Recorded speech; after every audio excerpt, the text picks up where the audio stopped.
Berita hot datang dari Mbah Mijen paranormal yang dikenal sering menerawang kehidupan artis ini kemarin memberikan cuitan di Twitter mengenai video viral Adisti Zara, mantan anggota JKT48 bersama sang kekasih Zacky Pohan. Kita lagi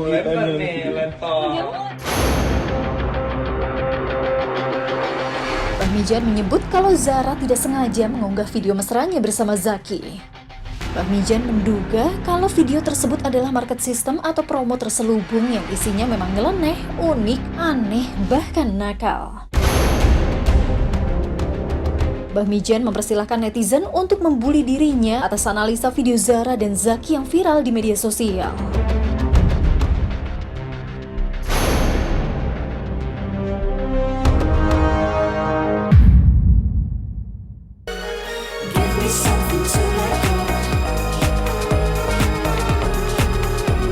Selamat siang pemirsa Rumpi No Secret. Di episode kali ini saya akan ngerumpi bersama penyanyi seksi yang telah memiliki satu orang anak dan dia ini sedang ditinggal suaminya karena lockdown di Bangkok loh. Tapi kali ini saya akan wawancara ibu satu anak ini di klinik kecantikan yang baru saja ia resmikan. Yuk ikutin aku terus sama Aura Kasih. Aura Kasih, penyanyi asal Bandung berusia 33 tahun yang mengawali karir sebagai finalis Miss Indonesia 2007 yang kini sudah memiliki satu orang anak bernama Arabella yang lahir pada 16 Juni 2019 dari pernikahannya dengan Eric Amaral pada 26 Desember 2018 yang berbulan-bulan masih berada di Bangkok dan belum kembali ke Indonesia hingga tak datang saat sang anak ulang tahun. Mantan pacar Glenn Fredly yang beberapa kali memposting foto bersama ular besar ini kini melebarkan sayapnya pada dunia bisnis klinik kecantikan. Benarkah Aura Kasih sudah pisah ranjang? Dan bagaimana perasaan Aura Kasih membuka klinik kecantikan di tengah pandemi? Saksikan selengkapnya hanya di Rumpi No Secret.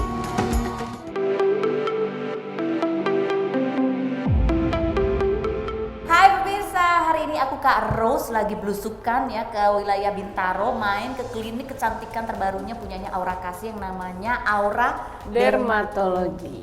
Ih luar biasa loh Ibu. Ini klinik keberapa sih? Ini cabang yang kedua. Wow. Padahal ini kan sekarang lagi masa pandemi gini ya. Terus kamu buka klinik gitu. Sempat ada ini nggak sih bingung buka sekarang atau ntar atau gimana gitu nggak sih? Soalnya planningnya itu memang di bulan Agustus kita akan buka dan ternyata kan ini juga ada pandemi gitu kan. Jadi sebenarnya klinik aku ini memang klinik kecantikan, tapi bukan hanya klinik kecantikan estetik, tapi aku bawa juga lebih ke wellness juga Kak. Jadi ada imun booster, ada multivitamin, kayak injection, infus, dan aku juga akan bawa vaksin. Oh, vaksin apa nih? Vaksin influenza, meningitis, ada tipes sama cervix. Oh gitu, di sini. Jadi komplit dong ya? Ya, komplit. Sama jadi, kayak cabang yang pertama juga? Cabang pertama itu enggak sih, masih kecantikan. Jadi memang aku mau bawa di sini. Kebetulan kan aku juga di Jakarta kan, jadi lebih enak kontrolnya. Terus juga di sini aku juga diposisikan menjadi dirutnya juga, ownernya juga gitu. Jadi aku pikir lagi pandemi kayak gini, ya udah kita sekalian aja gitu kan. Maksudnya kita ambil vaksin juga. Jadi bukan kecantikan tapi juga ada untuk perawatan atau menjaga kesehatan inilah ya, imunitas gitu. Ya. Ini apa? Kenapa kamu kepikiran tiba-tiba berbisnis buat klinik kecantikan? Apa ini sebuah rencana kamu jangka panjang untuk mundur dari dunia hiburan kah? Atau jaga-jaga ada dua kaki, satu di dunia hiburan, satu di bisnis atau apa sebetulnya? Gini, aku kan juga suka treatment ya, suka banget treatment gitu. Aku pikir kayak, aduh ngapain sih gue terima tempat orang terus gue kayak bayar atau mungkin endorse gitu. Kenapa sih kita nggak bikin sendiri, terus di tempat sendiri kan enak gitu, bebas juga. Terus selain itu ya juga aku baru punya anak juga kan Kak gitu. Jadi aku pikir kayak aku banyak banget tawaran sinetron gitu kayak, aduh tapi gue pikir gila duitnya sih gede ya, tapi pergi pagi pulang pagi kan, terus hilang momen sama anak gitu loh. Jadi aku pikir aku ada ini deh, aku invest sesuatu deh gitu. Jadi di entertain itu nanti akhirnya jadi kayak hobi aku aja gitu, nyanyi atau mungkin acting. Tapi memang untuk segi bisnis jangka panjang itu ya aku harus bikin. Oh ya. Nah terus kamu kan sekarang jadi ibu ya, kan kamu tadi cerita udah punya anak nih sekarang. Jadi mikir deh untuk membagi waktu. Apalagi sih perubahan seorang Aura Kasih setelah jadi ibu? Apa ya, banyak kayak deh, mulai pakai baju bunga-bunga. Dulu kan kayak gue kalau manggung gitu bajunya hitam mulu kan, lebih feminim aja gitu maksudnya. Dan Ya beda banget lah Kak, aku juga nggak bisa bilang, cuman teman-teman aku pada bilang gila berubah banget ya punya anak gitu. Dan aku pikir dulu sebelum punya anak kayak gue bakal kayak punya babysitter banyak gitu, kayak gue kayak udah anak gue babysitter aja, gue cabut kemana party gitu, menguruskan badan. Ternyata sampai sekarang aja 1 tahun 2 bulan aku masih ASI gitu. Jadi dan aku kan jarang pergi gitu kan, dan tetap semuanya aku yang ngerjain di rumah. Jadi mau capek apapun balik tuh memang udah belum mandi, aku yang mandiin. Jadi kamu nggak nyangka bahwa kamu tuh bisa gitu kayak. Ternyata bayangan aku kan dulu karena masih party gitu kan, kayak aduh gue punya anak gimana ya, bayangan lu gimana ya, lu punya anak gimana ya gitu. Pada aneh. Ternyata pas sekarang aku punya anak, amazed. Bisa ternyata ya. Bisa. Tapi soal cowok-cowok masa nggak kepikiran nanti besok Cowok-cowok. anak aku kalau ketemu cowoknya harus gitu-gitu, ada masih pasti ada tuh ibu-ibu biasanya. Perempuan. Atau kekhawatiran deh karena punya anak perempuan kan juga ya. Iya, saya agak-agak. Jagainnya kan juga ya. Gue juga mikir nyokap gue gimana ya jagain gue. Merasa agak karma gitu ya. Pantesan gue dipesantrenin. Ada pikiran kayak gitu. Tapi akhirnya aku belajar gitu, kayak belajar untuk kayak aku gimana ya nanti untuk ngajarin dia parentingnya seperti apa. Aku udah siapin semua. Ya, apa contohnya? Misalkan aku nggak mau maksain sesuatu, misalkan kamu harus bisa ini, kamu harus bisa itu, nanti kan tertekan. Tapi kita harus lebih ngasih contoh aja sama dia, kayak repeat. Kalau seandainya nanti dia nih ingin masuk ke dunia hiburan, nasihat apa kira-kira yang akan kamu berikan untuk anak kamu ini kalau mau masuk ke dunia hiburan? Harus bingung ya harus kayak aku lah. Ya itu. Ya maksudnya aku kan juga orangnya cuek banget kan, terus yang ya aku tipe yang tidak terpengaruh dengan lingkungan, maksudnya dunia entertain tau lah ya gitu, dari segi banyak hal gitu. Maksudnya aku termasuk yang masih kuat iman untuk nggak ngelakuin ini itu gitu ya itu aja. Paling sama satu hal ya, jangan cari sensasi tapi bikin jangan cari sensasi tapi harus punya kreativitas aja.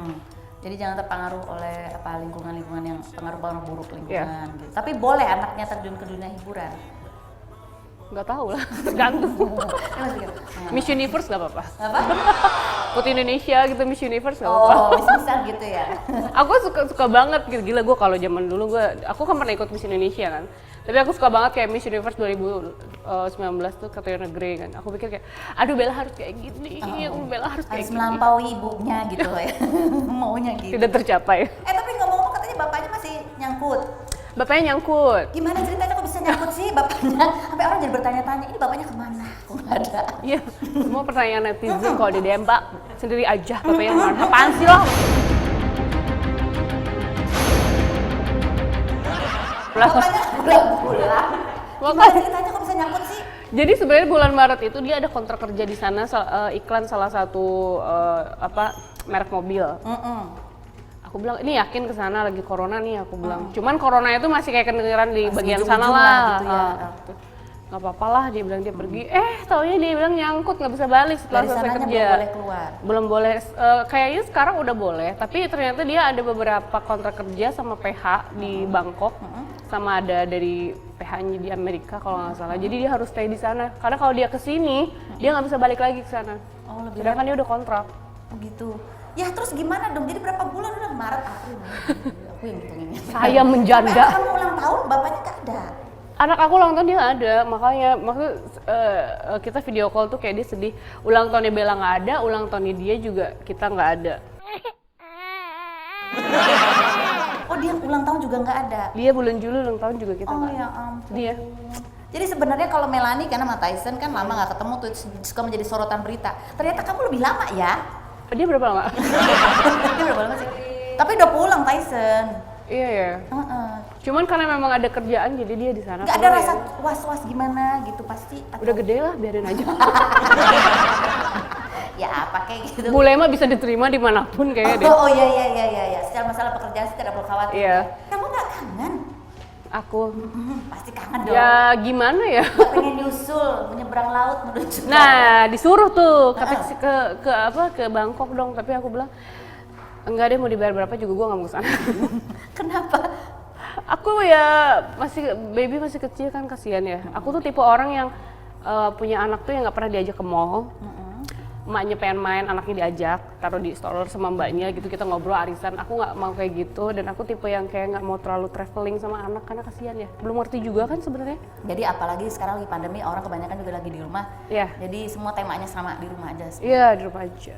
Oke, baiklah. Nah, yang berikutnya, itu kan tadi tuh jadi pertanyaan netizen. Orang kasih beberkan suami tak kunjung pulang ke rumah. Itu jadi pertanyaan netizen. Suaminya kemana sih? Sampai ada wow, ada berita wow, Iya, fotonya makanya. nggak ada, dihapus semua gitu. Masa sih ada dong? Ya ada ya. Ada, Apa sih, jangan berita sedih apa Kak. sih? Sempet ada rame dah kamu dan suami tuh karena apa gitu? ya? Apa ya? Apa sih di unfollow? Apa sih? Masih follow-followan nggak sih kamu? Malah aku dibilang netizen, ih bucin banget sih, yang lain di unfollow cuma lakinya doang yang di follow. Apaan sih, gue bilang dasar. Ada juga yang ngomong kayak gitu, gara-gara baru teman-temanku juga gitu, ih gue di unfollow ya, laki lo doang yang di follow. Sabar, lagi promosi klinik, aku Oh bilang. gitu. Jadi emang lagi polisinya gitu ya, nggak mau follow semua orang.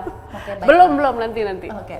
Lanjut, nih kamu pernah pengalaman nih baca di instastory kamu pengalaman punya anak, salah satunya adalah balik dari kamar mandi malam-malam anaknya udah nggak ada di kasur tapi ada di Astaga. kasur yang lain. Aduh, kebayang gak sih Kak? Kan dia tidur sama aku kan. Jam 2 pagi tuh kita mau pipis kan, mau ke toilet. Tiba-tiba balik kiri tuh kayak dia nggak ada, jantung gue udah di Duduk ya, lantai. copot ya. Serem Kan banget. langsung Parno dengan, "Hah, katanya kuntilanak selalu mengambil anak kecil." Gue gitu Itu kan, umur berapa bulan? ya ampun baru 2 bulan yang lalu. Oh, 2 bulan yang lalu. Sebulan yang lalu kayak gitu. Aku kan maksudnya kayak kaget juga, takut, dan namanya orang nggak sadar ya jam 2 Iya, pagi. iya. Terus aku kayak inget di bawah, jadi satu kamar, aku kan nggak bisa tidur sendirian, jadi harus ada mbak gitu. Dia tidur di matras di bawah ranjang aku. Ternyata tuh anak lagi mangap aja begini di kakinya babysitter aku. Anaknya nggak nangis, nggak ngapa-ngapain, tapi jeletot aja, dia jatuh. Gue bilang, ini anak, aduh Kak, aku gendong, aku cek nafasnya Kak, kaget kan. Pastilah semua ibu pernah ngalamin kalau anaknya lagi tidur dicek-cekin gitu. Iya, Nafasnya iya, masih iya. ada, kan masih kayak gitu kan. Nah, ya udah aku cek gitu kan, aku cekin badannya, terus dia masih gemulai aja dengan tidur dengan nyenyaknya gitu, nggak nangis. Jadi sekarang terus gimana? Jadi apa kasur di mana-mana atau gimana? Akhirnya kita kasih rel gitu. Jadi aman ya, biar nggak hilang malam-malam Ampun anaknya pindah tempat tidur. Kita mau ngoprek-ngoprek tempat kliniknya Aura Kasih ya. Ada apa aja sih? Mari kita lihat yuk. Yuk.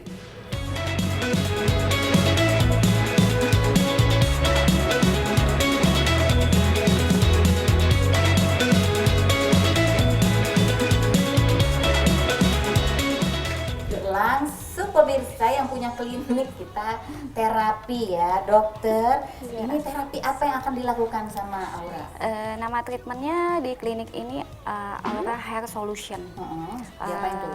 Itu nama lainnya sih PRP ya, PRP. Kita ambil darah Darahnya Aura? Iya, ambil darah sebanyak 10 mili. Kemudian diproses, nama prosesnya itu centrifuge. Centrifuge-nya selama 20 sampai 30 menit. Setelah di centrifuge hasilnya akan seperti ini. Wow, darah biru. Enggak Yang kuning ini plasmanya. kayak gitu ya. Iya, ini plasmanya itu yang kita sebut sebagai gut factor. Ini bermanfaat banget, satu tetes aja sayang sampai kalau kebuang. Oh gitu. Iya, ini bisa bermanfaat untuk kalau untuk rambut merangsang folikel pertumbuhan rambut. Kalau untuk wajah bisa lebih glowing. Jadi kekenyalan kulitnya juga elastisitas kulitnya lebih meningkat, terus lebih cerah lagi. Sekarang banyak sih pasien-pasien yang Gunakan treatment ini. Iya. Oke, sambil perawatan kan rambutnya yang dirawat, mulutnya tetap bisa berbicara. Sambil wawancara nih. Fitnah atau fakta? Jeng jeng jeng jeng jeng jeng. Kebalik. Pakai masker aja ya, Duk. Ya boleh. kamu Aura yang- kasih fitnah kamu atau yang ini, fakta? kamu yang orasi. Kamu itu suka banget foto sama hewan reptil seperti ular, kadal. Padahal semua itu sebenarnya hanya editan supaya netizen itu ngeri sama kamu. Oh my god, untung nggak buaya. Buaya darat lebih bahaya loh Kak. Ya, sudah bicara kadal ya. Enggak, itu beneran. Itu beneran binatang? Punya aku, tapi yang gede punya temen aku, cuman yang kecilnya punya aku. Aku memang suka reptil. Sekarang ini ada yang dipelihara di rumah.